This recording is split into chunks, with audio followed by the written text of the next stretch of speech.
So what do you think some of those things that we need to be aware of in order to live in those rhythms? Yeah, one of the things I've been really paying a lot of attention to the last few years, Evan, is that none of us, each of us, none of your listeners, when they were born, came with an operating manual. And what I That'd be mean, like, is great. like, yeah, right. Wouldn't it be great? So wouldn't it be great if you had the Evan operating manual? You just turn to page 326, section B, to find Right. out what to do next, or to find out, well, how do I work best? Or what is it that I want?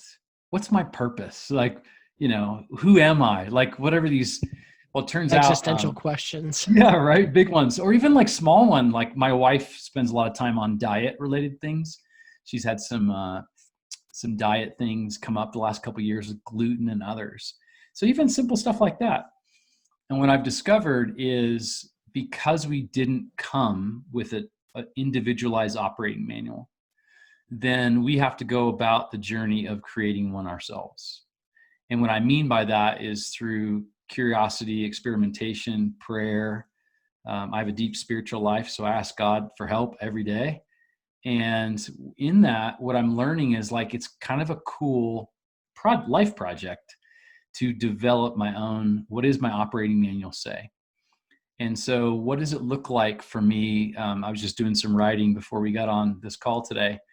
And a chapter in my book, this Fire Your Boss, is chapter 14, I think it is, about learning how to pace yourself in life and how to go the distance.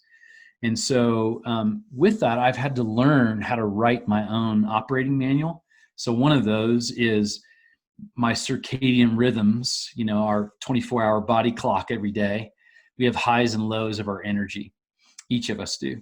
But each of us differ slightly from one another. Well, my sweet spot is the morning. So I'd much rather wake up at 5 o'clock in the morning and then stay up till 11:30 at night. Like I can do 11:30 at night, but it's not my favorite hour. Whereas like my kids and even my wife, they enjoy the evening hours way more than I do.